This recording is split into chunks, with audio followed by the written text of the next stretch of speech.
पहाड़ों के बीचों बीच एक बहुत सुंदर गांव बसा हुआ था, जहां पर सभी लोग काफी खुशहाल जीवन जीते थे, क्योंकि उस गांव को वरदान मिला था कि उस गांव का हर व्यक्ति स्वस्थ और खुशहाल रहेगा। वहां पर किसी को भी आर्थिक परेशानी नहीं थी। अरे भैया, इस गांव में जन्म लेकर तो मैं धन्य ही हो गया हूँ। हाँ हाँ भैया, ये तो तुमने बिल्कुल ठीक कहा। पता नहीं हमने कौन सा पुण्य किया था जो हमें यहाँ पर जन्म मिला। यहाँ पर ना ही कोई बीमारी है और ना ही गरीबी। और क्या भैया, हम लोग यहाँ पर आराम से रहते हैं। बाकी गांव के लोगों के हालचाल देखो कितने बुरे हैं। अब ये तो हमें नहीं पता बाकी गांव में क्या होता है, क्योंकि कभी भी हम लोग गांव से बाहर जाते ही नहीं। तो क्या हो गया भैया, गांव से बाहर ही तो नहीं जाना है। कम से कम अपने गांव में आराम से रह तो रहे हैं ना। पर भैया, ये बड़ी अजीब बात है। आखिर ये प्रथा किसने बनाई थी कि गांव से कोई भी बाहर नहीं जाएगा? आखिर गांव से बाहर जाने पर क्या होगा? ये तो किसी को नहीं पता है भैया कि गांव से बाहर जाने पर क्या होगा। पर अभी तक कोई भी गांव से बाहर गया नहीं है। सभी मुखिया जी की बात मानते हैं। ये कहकर वो लोग इसी तरह बातें कर रहे थे, क्योंकि वह गांव बहुत ही सुंदर था। चारों तरफ बस हरियाली ही हरियाली थी। वहीं उसी गांव में भोला अपनी पत्नी चांदनी के साथ रहता था। भोला खेती करके अपने परिवार का गुजारा कर रहा था।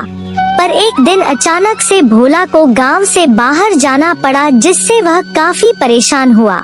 कुछ समझ नहीं आ रहा है, क्या करूं? मैं तो काफी ज्यादा परेशान हूं। आखिर ऐसी भी क्या बात है जो आप मुझे नहीं बता रहे? अब कैसे मैं तुम्हें बताऊं, क्योंकि बात ही कुछ ऐसी है। अजी बताएंगे तभी तो कुछ पता चलेगा। बताइए ना, क्या बात हो गई? मुझे इस गांव से बाहर जाना है, क्योंकि बहुत जरूरी काम आ गया है।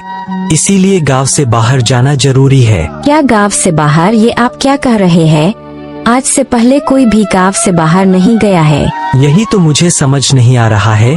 पर अगर गांव से बाहर नहीं जाऊंगा तो मुझे बहुत ज्यादा नुकसान हो जाएगा।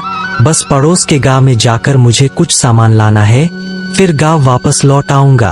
अजी ऐसा भी क्या लाना है? आप उसी को यहाँ पर बुला लीजिए ना। वैसे भी व्यापारी हमारे गांव में आते रहते हैं। मैंने कहा तो था, इस बार वो आने के लिए मना कर रहा है। इसी वजह से तो मैं और परेशान हूँ। ये सुनकर चांदनी काफी ज्यादा परेशान हो गई। उसे कुछ समझ नहीं आ रहा था, क्योंकि अगर भोला गांव से बाहर गया तो ये नियम के खिलाफ होगा। और उसने अपने पति से कहा, अजी आप देख लीजिए, मुझे कुछ समझ नहीं आ रहा है, क्योंकि अगर इस बारे में किसी को पता लग गया तो आपको पता है ना क्या होगा। हाँ हाँ मुझे पता है, इसीलिए सोच रहा हूँ रात के समय गांव से बाहर चला जाऊँ, किसी को पता भी नहीं लगेगा। पर अजी मुझे बहुत डर लग रहा है, उस तरह बाहर जाना सही होगा क्या? पर भोला चांदनी की बात नहीं मानता है और फिर वो वहाँ से खेतों पर चला जाता है, जिस पर चांदनी कहती है, हे भगवान, मेरे पति की रक्षा करना। मुझे बहुत डर लग रहा है। उनके मन में क्या चल रहा है ये तो वही जाने। ये कहकर चांदनी अपने घरों के कामों में लग जाती है। वहीं भोला खेतों पर आ जाता है और काम करने लगता है। तभी वहाँ पर जगत आया और जब उसने भोला को परेशान देखा तो बोला, अरे भोला भैया, क्या हो गया? आप इतने परेशान क्यों लग रहे हो? अब क्या बताऊं भैया, मुझे तो कुछ समझ ही नहीं आ रहा है। वैसे तुम्हें एक बात पता है? कौन सी बात भैया, बताओ। अगर पता होगा तो तुम्हें जरूर बताऊंगा। इस गांव से कोई भी बाहर क्यों नहीं जाता है? सभी लोग गांव में ही क्यों रहते हैं? अरे भैया, ये तो किसी को भी नहीं पता। और वैसे भी गांव से बाहर जाना क्यों, सब कुछ तो गांव में ही मिल जाता है। और अगर चाहिए होता है तो व्यापारी खुद गांव में आकर दे जाते हैं। हाँ, ये तो तुमने सही कहा जगन। फिर भी हमें इस गांव से बाहर जाकर देखना चाहिए। इस गांव से बाहर भी बहुत सुंदर सुंदर चीज है। देखो भोला, तुम अपने दिमाग से गांव से बाहर जाने का ख्याल निकाल दो। और तुम्हारी बातों से लग रहा है कि बाहर जाना चाहते हो, इसीलिए ऐसी बातें कर रहे हो। ये सुनकर भोला बुरी तरह घबरा गया और बोला, नहीं नहीं, ऐसी कोई बात नहीं है। मैं तो बस ऐसे ही कह रहा था। अच्छी बात है, अगर तुम ऐसे ही कर रहे हो तो मुझे कोई दिक्कत नहीं। पर याद रखना, अगर मुखिया जी को इस बारे में पता लगा तो उनसे बुरा कोई नहीं होगा। अच्छा, तो मैं चलता हूँ। ये कहकर जगत वहाँ से चला गया, जिस पर भोला काफी परेशान हुआ और बोला, सभी लोग एक ही बात कह रहे हैं, गांव से बाहर मत जाओ, पर मैं क्या करूं, मैं भी तो फंसा हुआ हूं ना। ये कहकर भोला काफी परेशान हो गया। धीरे धीरे दिन गुजर रहे थे और एक शाम भोला ने अपनी पत्नी चांदनी से कहा, सुनो चांदनी, मैं गांव से बाहर जा रहा हूँ, तुम ये बात किसी को मत बताना। अजी आपने गांव से बाहर जाने का सोच लिया है क्या? हाँ, मैंने सोच लिया, अब जो होगा देखा जाएगा, अपना काम करके ही रहूँगा। अच्छा तो मैं चलता हूँ। अजी रुक जाइए, आप ऐसे मत जाइए। ये सुनकर भोला थोड़ा हैरान हुआ और बोला, क्या हो गया, तुमने मुझे क्यों रोका? रुकिए, मैं अभी बताती हूँ कि मैं आपको क्यों रोकी। ये कहकर चांदनी एक ताबीज लाई और भोला को हाथ आगे करने के लिए कहा। भोला ने हाथ आगे किया, जिस पर चांदनी ने ताबीज बांधते हुए कहा, ये ताबीज आपकी रक्षा करेगा, आप इस ताबीज को अपने हाथ से दूर मत करना। हाँ, मैं ध्यान रखूंगा, ये ताबीज मेरे हाथ में ही रहेगा। अच्छा तो मैं चलता हूँ। ये कहकर भोला वहाँ से चला गया, जिस पर चांदी ने कहा, हे भगवान, मेरे पति की रक्षा करना, वो सही सलामत घर लौट जाए। वही भोला धीरे धीरे चलते हुए इधर उधर देखता हुआ जा रहा था। हे भगवान, बस कोई देख ना ले मुझे गांव से निकलते हुए। ये कहकर भोला चुपचाप गांव से बाहर चला गया। जैसे ही वो गांव से बाहर निकाल, उसे अजीब सी बेचैनी होने लगी और उसने अपने आप से कहा, अरे ये मुझे बेचैनी क्यों हो रही है, अचानक से क्या होने लगा मुझे। भोला काफी ज्यादा परेशान हो गया। वो धीरे धीरे चलते जा रहा था, तभी अचानक उसके हाथ से ताबीज गिर गया, जिसे देखकर वो बुरी तरह हैरान हुआ और बोला, अरे ये मेरे हाथ से ताबीज कैसे गिर गया, अब मैं क्या करूं? ये कहकर भोला ताबीज को उठाने के लिए नीचे झुकता है। तभी अचानक वो गिर पड़ता है और अपने आप से बोलता है, हे भगवान, मुझसे उठा क्यों नहीं जा रहा है, आखिर मेरे साथ क्या हो रहा है। भोला को सांस लेने में भी दिक्कत हो रही थी। ऐसा लग रहा था वो कुछ ही देर में मर जाएगा। और तभी अचानक उसकी आंखें बंद हो गई। अगली सुबह चांदनी आराम से अपने घर पर बैठी हुई थी। तभी वहाँ पर कुछ आदमी भोला को लेकर आए। भोला अधमरी हालत में था, जिसे देखकर चांदनी काफी ज्यादा घबरा गई और बोली, क्या हुआ मेरे पति को? हमें नहीं पता, हमें तो ये गांव के किनारे मिला है। क्या गांव के किनारे पर ऐसा कैसे हो सकता है? हे भगवान, मेरे पति को क्या हो गया? वहीं जब गांव वालों ने बोला कि ऐसी हालत देखी, तो वो भी काफी ज्यादा परेशान हो गए और बोले, अरे ये अचानक से भोला को क्या हो गया, कल तक तो ये सही था। भैया मुझे नहीं पता, पर ये लोग कह रहे हैं भोला गांव के बाहर मिला है। क्या गांव के बाहर? तो इसका मतलब क्या भोला इस गांव से बाहर गया था? मुझे तो ऐसा ही लगता है, इसीलिए तो इसकी ये हालत हुई है। पर आखिर भोला ने ऐसा क्यों किया? क्या उसे पता नहीं था कोई भी गांव से बाहर नहीं जाता? उसने तो गांव का नियम तोड़ दिया। वहीं ये सब सुनकर चांदनी काफी ज्यादा दुखी हुई और जोर जोर से रोने लगी। हे भगवान, मेरे पति को क्या हो गया, अब मैं क्या करूं? ऐ भगवान, मेरी मदद कीजिए। चांदनी काफी तेज तेज से रो रही थी, जिस पर जगत ने कहा, भाभी आप शांत हो जाइए, आखिर भोला की ये हालत हुई कैसे? भाई मैं तुम्हें क्या बताऊं, इनके दिमाग में न जाने कहां से गांव से बाहर जाने का कहां से ख्याल आ गया था। मुझे तो कुछ समझ नहीं आ रहा। ये कुछ दिनों से गांव से बाहर जाना चाहते थे और कल रात गांव से बाहर चले गए। क्या गांव से बाहर चले गए तो आपने इन्हें रोका नहीं था? मैंने तो बहुत रोका, पर ये मने ही नहीं।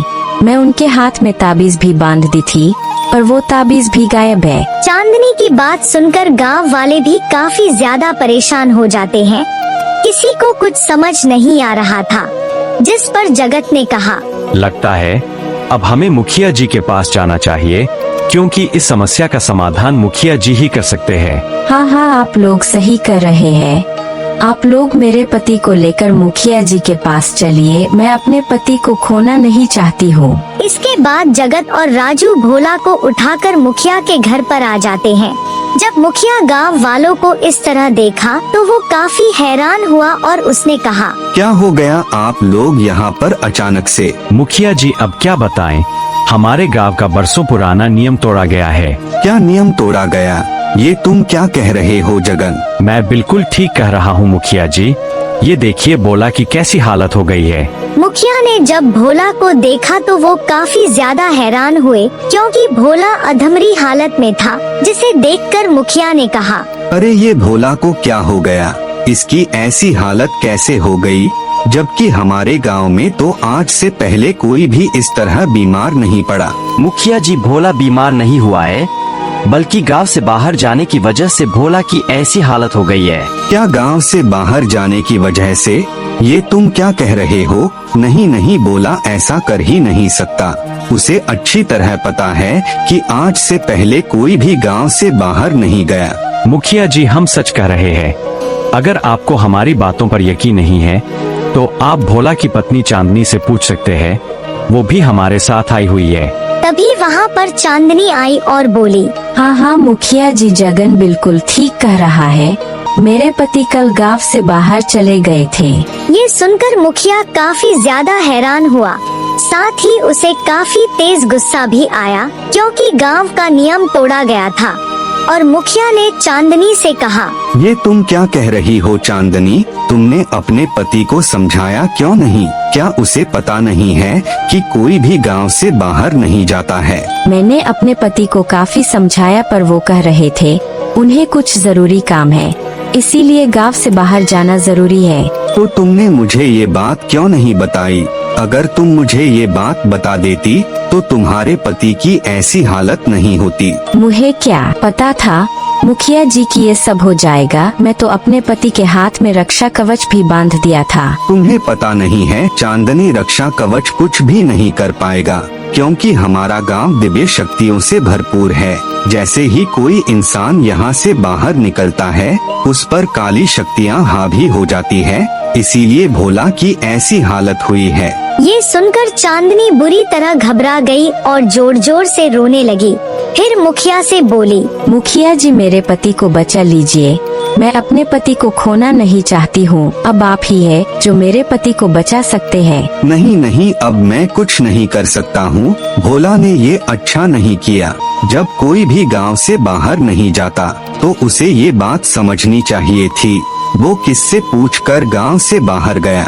मुखिया जी, मैं मानती हूँ मेरे पति ने गलती की है, पर मैं अपने पति को खोना नहीं चाहती। आप कुछ कीजिए ना, आप तो गांव के मुखिया है, आपको तो सब कुछ पता होगा। इसका कोई ना कोई तो उपाय होगा ना। नहीं नहीं, इसका कोई उपाय नहीं है चांदनी। अब तो भोला की मौत निश्चित है, क्योंकि ये काली शक्तियाँ बहुत ज्यादा शक्तिशाली होती है। इनके आगे हम कुछ नहीं कर सकते। ये सुनकर चांदनी जोर जोर से रोने लगी और बोली, हे भगवान, ये मैंने क्या कर दिया? अगर मैं मुखिया जी को बता दिया होता तो शायद आज ऐसा नहीं होता। अब मैं अपने पति को खो दूंगी। ये कहकर चांदनी जोर जोर से रोने लगी। चांदनी को इस तरह रोता देख मुखिया को उस पर बहुत ज्यादा तरस आया और मुखिया ने चांदनी से कहा, देखो चांदनी, तुम रो मत, इस तरह रोने से कुछ नहीं होगा। कैसे ना रो मुखिया जी, मैं अपने पति के बिना जिंदा नहीं रह सकती। अगर मेरे पति को कुछ भी हो गया तो मैं भी मर जाऊंगी। मुझे पता है तुम अपने पति से बहुत प्यार करती हो, पर एक रास्ता है। मैं तुम्हारे प्यार को देखकर तुम्हें एक रास्ता बता रहा हूँ। हाँ हाँ मुखिया जी, बताइए कौन सा रास्ता है। मैं सब कुछ करने के लिए तैयार हूँ। ये सुनकर मुखिया सोच में पड़ गया और फिर उसने चांदनी से कहा, देखो ये रास्ता बड़ा ही कठिन है, क्योंकि यहाँ पर तुम्हारी जान का भी खतरा हो सकता है। ये सुनकर चांदनी थोड़ी परेशान हुई और फिर उसने मुखिया से कहा, मुझे मंजूर है, बताइए मुझे क्या करना है। इसके लिए तुम्हें नील घाटी जाना होगा। क्या नील घाटी, ये कहाँ पर है? मुझे तो कुछ पता ही नहीं है नील घाटी के बारे में। वही नील घाटी का नाम सुनकर गांव वाले भी काफी ज्यादा हैरान हो गए, क्योंकि उन्होंने भी आज से पहले कभी भी नील घाटी का नाम नहीं सुना था। और जगत ने कहा, मुखिया जी, जहाँ तक मुझे पता है ये नील घाटी तो वही है ना जो पहाड़ों में कहीं गुम है। हाँ हाँ, तुमने बिल्कुल सही कहा जगन। अगर चांदनी नील घाटी से जादुई कमल को ले आती है तो भोला की जान बचाई जा सकती है। पर उस कमल की रखवाली एक मेंढक करता है। क्या मेंढक? पर आखिर मेंढक उस कमल की रखवाली कैसे कर सकता है मुखिया जी? नहीं नहीं, उसे साधारण मेंढक समझने की भूल न करना, वो बहुत ही शक्तिशाली है। अगर ऐसी बात है तो मैं वहाँ जरूर जाऊंगी और अपने पति की जान बचाऊंगी। मैं अभी वहाँ के लिए निकल रही हूँ। ठीक है, तो फिर तुम नील घाटी जाओ। तुम्हें वो पहाड़ों के बीच या फिर पहाड़ों के ऊपर मिल जाएगा। वहीं पर तुम्हें वो जादुई कमल मिलेगा, पर याद रखना उसे जल्द से जल्द लाना है। हाँ हाँ, मैं अपने पति को बचाने के लिए जल्द से जल्द उसे कमल को ले आऊंगी। ये कहकर चांदनी वहाँ से चली गई। चांदनी के जाने के बाद मुखिया ने जगत और राजू से कहा, तुम भोला को उसके घर पर ले जाओ और उसकी देखभाल करना। ठीक है मुखिया जी, जैसा आप कहेंगे। इसके बाद राजू और जगत वहाँ से भोला को लेकर चले जाते हैं, जिस पर मुखिया अपने आप से कहता है, हे भगवान, चांदनी की रक्षा करना। वो नील घाटी के लिए जा तो रही है, पर उसे पता नहीं वहाँ पर कितना खतरा है। वही चांदनी अपने पति की जान बचाने के लिए गांव से बाहर चली गई। उसे पता था बाहर जाने पर उसकी भी जान को खतरा होगा, पर वो अपनी जान की परवाह न करते हुए पहाड़ी पर चलती जा रही थी। हे भगवान, बस किसी तरह मुझे नील घाटी मिल जाए। मैं अपने पति को बचाना चाहती हूँ। चांदनी काफी ज्यादा परेशान हो रही थी। उसे भी बेचैनी होने लगी और उसने अपने आप से कहा, ये मुझे बेचैनी क्यों हो रही है? आखिर क्या हो रहा है मेरे साथ ही? भगवान मेरी मदद कीजिए, मुझे नील घाटी मिल जाए। मुझे मेरे पति की जान बचानी है। ये कहकर वो पहाड़ी के ऊपर जाने लगती है। काफी उबाड़ खबाड़ रास्ता होने के बाद भी वो चलती जा रही थी। तभी अचानक उसे एक सुंदर सी घाटी दिखाई दी, जिसे देखकर उसने कहा, अरे ये पहाड़ों के ऊपर इतनी सुंदर घाटी, कहीं यही तो नील घाटी तो नहीं? ये कहकर वो आगे बढ़ती चली जाती है और तभी अचानक वो हैरान हो गई, क्योंकि उस घाटी की सुंदरता देखकर उसके मुंह से सिर्फ एक ही बात निकली, अरे ये घाटी कितनी सुंदर है, मुझे इसके अंदर जाना चाहिए। इसकी सुंदरता देखकर ऐसा लग रहा है जैसे मैं यहीं पर रुक जाऊं, पर मैं ऐसा नहीं कर सकती हूँ। ये कहकर वो नील घाटी के अंदर चली गई। जैसे ही चांदनी नील घाटी के अंदर आई, वह काफी ज्यादा हैरान हो गई, क्योंकि चारों तरफ रंग बिरंगे फूल खिले हुए थे, जिसे देखकर चांदनी ने कहा, अरे वह यहाँ का नजारा कितना सुंदर है। यहाँ पर तो फूल ही फूल है, पर आखिर इसका नाम नील घाटी क्यों पड़ा? चांदनी को कुछ समझ नहीं आ रहा था और उसने अपने आप से कहा, अब मैं यहाँ पर उस जादुई कमल को कहाँ ढूंढूं? आखिर नील घाटी का वो रहस्यमय और जादुई पुष्प कहाँ होगा? चांदनी काफी ज्यादा परेशान हो गई और नील घाटी में चलती जा रही थी। उसे कुछ समझ नहीं आ रहा था और वो थक हार कर एक पेड़ के नीचे बैठ जाती है। हे भगवान, मुझे तो कुछ समझ ही नहीं आ रहा। आखिर मुझे किस तरफ जाना है? कहाँ होगा वो जादू पुष्प? तभी अचानक चांदनी को किसी की आवाज सुनाई दी और उसने कहा, क्या तुम यहाँ पर खो गई हो या फिर किसी चीज की तलाश में आई हो? आवाज को सुनकर चांदनी ने पेड़ के ऊपर देखा तो वहाँ पर एक चिड़िया बैठी हुई थी। चिड़िया को देखकर चांदनी काफी हैरान हुई और बोली, क्या तुम मुझसे बात कर रही हो? हाँ हाँ, मैं ही तुमसे पूछ रही हूँ, तुम नील घाटी में आकर क्या खो गई हो जो इतना परेशान हो? नहीं नहीं, मैं यहाँ पर खोई नहीं हूँ, बल्कि यहाँ पर किसी चीज की तलाश में आई हूँ। तुम्हें किसकी तलाश है? मुझे बताओ, मैं नील घाटी को अच्छी तरह जानती हूँ। ये सुनकर चांदनी काफी ज्यादा खुश हो गई और बोली, ये तो बहुत अच्छी बात है। क्या तुम मुझे नील घाटी के पुष्प यानी कि जादुई कमल के बारे में बता सकती हो? वो कहाँ पर मिलेगा? ये सुनकर चिड़िया थोड़ी देर शांत रही और फिर बोली, कमल क्यों चाहिए? क्या तुम्हें पता नहीं है, नील घाटी का नील कमल किसी को आसानी से नहीं मिलता है, वो बहुत ही दिव्य है। हाँ हाँ, मुझे पता है, पर मुझे अपने पति की जान बचानी है, इसीलिए वो चाहिए। तुम मेरी मदद करो। देखो, एक बार फिर सोच लो, अगर तुम वहाँ तक पहुँच भी गई तो तुम्हें वहाँ का रक्षक नील कमल तोड़ने नहीं देगा। मुझे किसी चीज की परवाह नहीं है, बस तुम मुझे वहाँ का रास्ता बता दो, वहाँ तक ले चलो, तुम्हारा मुझ पर बहुत बड़ा उपकार होगा। चांदनी की ऐसी बातें सुनकर चिड़िया काफी ज्यादा हैरान हुई और बोली, लगता है तुम अपने पति से काफी प्रेम करती हो, इसलिए ऐसी बातें कर रही हो। ठीक है, मुझे क्या चलो, मैं तुम्हें लेकर चलती हूँ। इसके बाद चिड़िया चांदनी को अपने पीछे पीछे आने के लिए कहती है। चांदनी चिड़िया के पीछे चलती जा रही थी और काफी दूर आने पर अचानक से चिड़िया रुक गई, जिसे देखकर चांदनी हैरान हुई और बोली, क्या हो गया, तुम रुक क्यों गई? तुम्हें जिस चीज की तलाश थी वो आ गई है, वो देखो।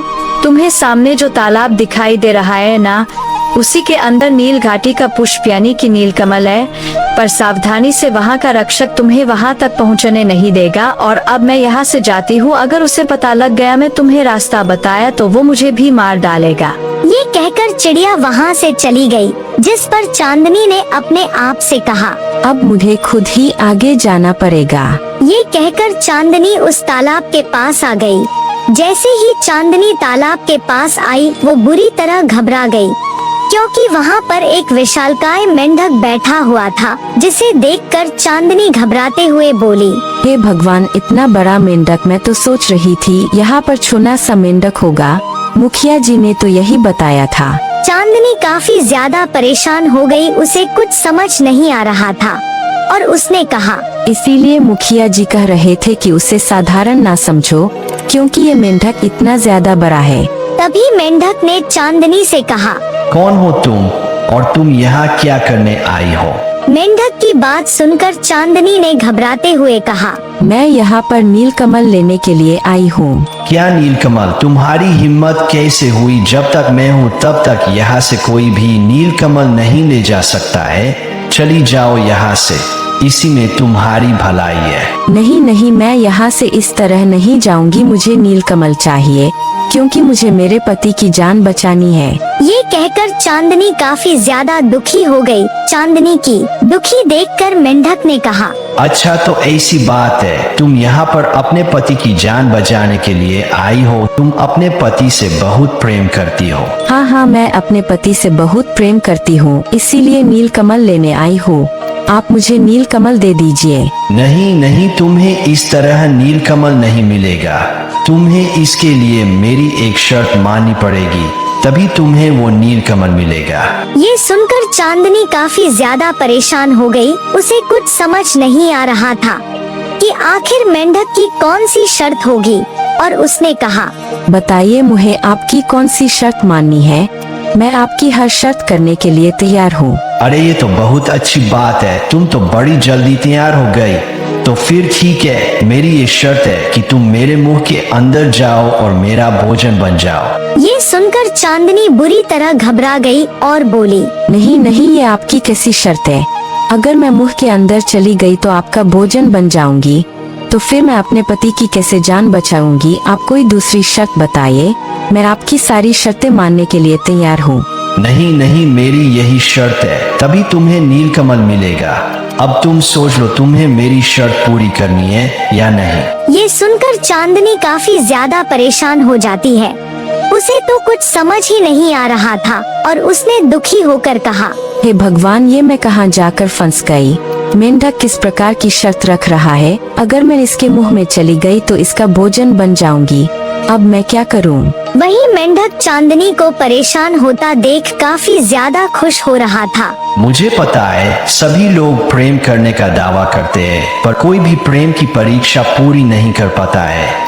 तुम्हें पता नहीं है, नील घाटी का पुष्प प्रेम का प्रतीक है और उसे वही पाता है जो अपने प्रेमी से सच्चा प्यार करता है। ये सुनकर चांदनी काफी ज्यादा दुखी हुई और बोली, हे भगवान, मैं अपने पति से बहुत प्यार करती हूँ, पर मेंढक ने बड़ी ही अजीब शर्त रखी है।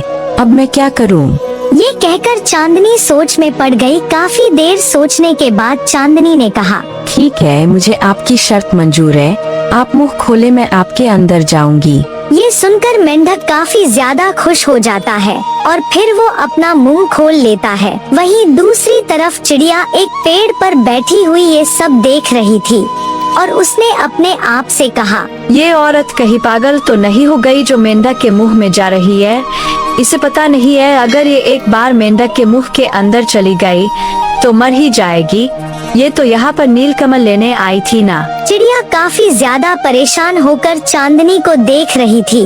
वही मेंढक का मुंह खुला देखकर चांदनी उसके मुंह के अंदर गई और जैसे ही मेंढक मुंह बंद करने वाला था वो एकदम बाहर निकल आई, जिसे देखकर मेंढक काफी ज्यादा हैरान हुआ और बोला, ये तुमने क्या किया, तुम बाहर क्यों आ गए? आपने ही तो कहा था मुंह के अंदर जाओ, पर आपने ये तो कहा नहीं था कि मुंह के अंदर रहना है। ये सुनकर मेंढक काफी ज्यादा हैरान हो जाता है और वो चांदनी की बुद्धिमानी को मान जाता है और कहता है, अरे ये मुझे नहीं पता था, तुम इतनी बुद्धिमान हो, तुमने मेरी शर्त भी पूरी कर ली और अपनी जान भी बचा ली। वही ये सब देखकर चिड़िया भी काफी हैरान हुई और बोली, अरे ये औरत तो बड़ी ही बुद्धिमान है, इसलिए तो मेंढक को ही चकमा दे दिया। वही मेंढक चांदनी की इस चतुराई से काफी ज्यादा प्रभावित हुआ और बोला, मैं बहुत ज्यादा खुश हूँ, आज से पहले किसी ने भी मुझे इस तरह खुश नहीं कर पाया था। तुम सच में अपने पति से बहुत प्रेम करती हो। हाँ हाँ, इसीलिए तो मैं यहाँ पर नीलकमल लेने आई हूँ, आप मुझे वो नीलकमल दे दीजिए। हाँ हाँ, क्यों नहीं, तुम उसे नीलकमल की हकदार हो, इसीलिए मैं तुम्हें नीलकमल ले जाने की इजाजत देता हूँ। ये सुनकर चांदनी काफी ज्यादा खुश हो जाती है और फिर वो तालाब में उतरकर नीलकमल को तोड़ लेती है। नीलकमल को तोड़ने के बाद चांदनी मेंढक से कहती है, अच्छा तो मैं चलती हूँ, आपका बहुत बहुत धन्यवाद जो आपने मुझे नीलकमल दे दिए।